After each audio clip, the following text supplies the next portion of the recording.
When testing coating adhesion using a pull-off adhesion gauge, there are a range of dolly sizes and gauge types to choose from, and your application will affect the dolly or gauge you choose.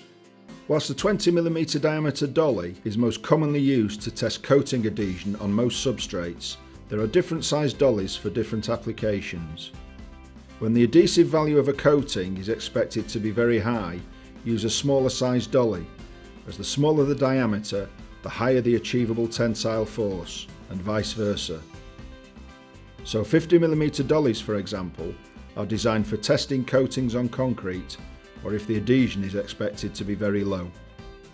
14.2 and 10mm dollies, on the other hand, are typically used for testing small areas, curved surfaces, or when the adhesive value of the coating is expected to be very high.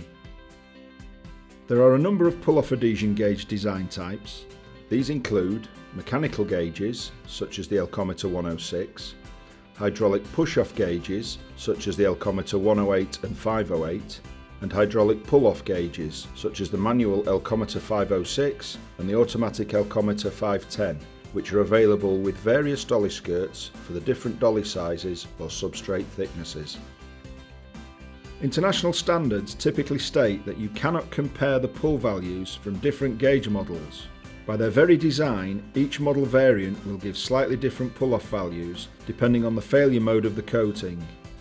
It is therefore important to not only use the same gauge model for all tests, but also to record the gauge model and type used along with the dolly size. For more information and training on the pull-off adhesion method or Elcometer's range of pull-off adhesion testers, please click on one of the links on screen or visit our website.